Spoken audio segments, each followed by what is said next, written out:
Can you tell that I just bought Adobe? The year is 1915.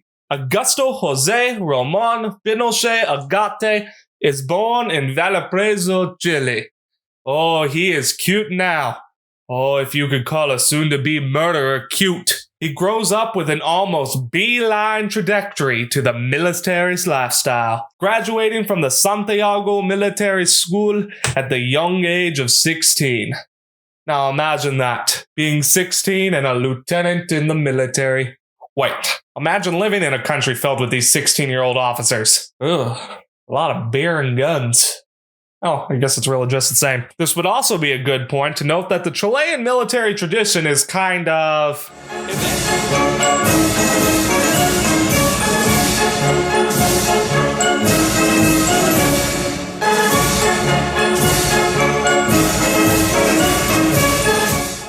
If anyone watching this has played Hearts of Iron, oh, you know that South America is kind of boring. Everyone hates South America. They don't do anything. They're just trading resources, making money, just being at peace and not being slaughtered. Well, that really reflected the tune of Pinochet's career. Until later. So, Pinochet's career was basically summed up by going to various war academies. And at these war academies, he would teach, he'd be an assistant, he'd be a student, he would make all these kind of connections and friends, and this would really help bring him up until he got his job as general commander of the Santiago Army garrison. Pinochet's first real show was when the Christian Democrat Edmundo Paredes Zusovic was assassinated in 1971. See, Zusovic happened to be the Minister of Interior for all of Chile, and as that Minister of Chile, he had a bit of a pickle. A bit of a problem, I guess you could say. See, he had this little town called Puerto Montt, who had a homeless squatter situation. See, Chile didn't really have enough homes to go around for everybody, so this guy thought, why don't we just shoot them? This would become known as the Massacre of Puerto Montt, which would lead to the subsequent retaliation and killing of Zuzovic. And it really highlighted this sort of growing tension between the right and the left in Chile. A tide of protests took Santiago by hold through June and December of 1971. Pinochet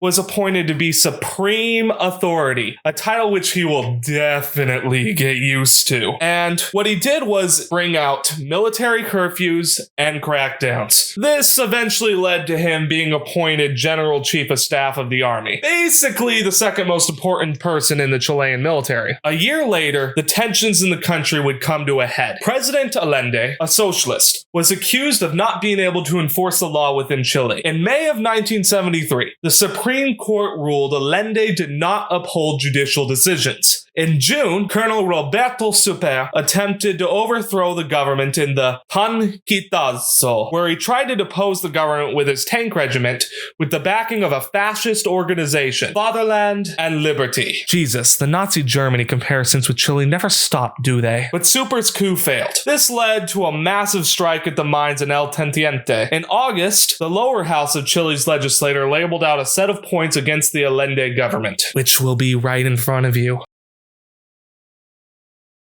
Allende doubled down against Congress. He called upon the people of Chile to rise up and support him. The situation looked as if it were about to boil over into a civil war. Through all this chaos, Allende appointed Pinochet as commander-in-chief of the Chilean army. Now, let's take stock for a second. Pinochet, a right-wing military general, has been put in charge of the entire military and is hanging out right in the capital, a situation that has always historically been a good thing.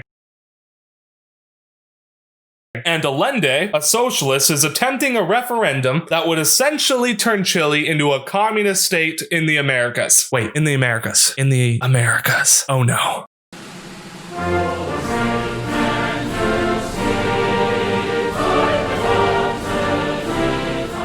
In September 1973, the combined Chilean armed forces, with a little help from the CIA, toppled Allende's government. And then the leaders of the military all got together and decided that they would be much better at this whole government thing. You know, as they do. Eventually led to Pinochet being put in charge. So by 1974, Pinochet had control of the government. And he held a referendum to approve this new constitution. Which, in all honesty, the results are probably faked. I mean, but they did it better.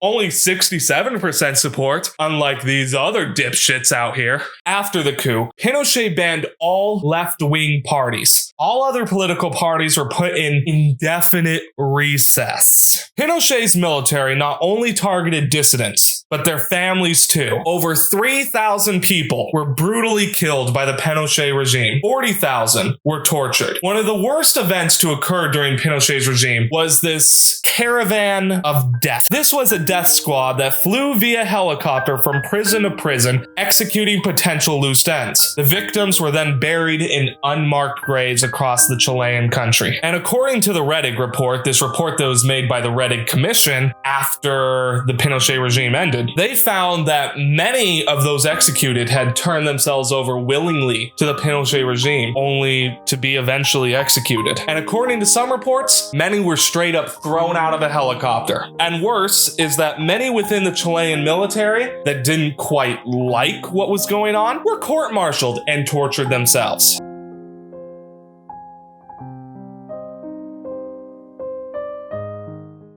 Pinochet and his military government is, without a doubt, a monster. During his reign, an estimated 1 million people fled the country. To escape violence, they moved to countries like Argentina, Brazil, Mexico, and one even came to the United States to start a popular chicken chain. Pinochet ruled the country until 1990, and he was even allowed to be a senator for life until 2002. This gave him basically all immunity from those that wanted to prosecute him. Of course, eventually his life did catch up to him and he was put under house arrest in 2004 with 300 pending charges. Yes, this Pinochet guy is finally going to get it. He died well under house arrest while never being tried. So, what do supporters of Pinochet have to say about all this? Hey, at least the economy was fine. Well, that settles it. I love Pinochet-san!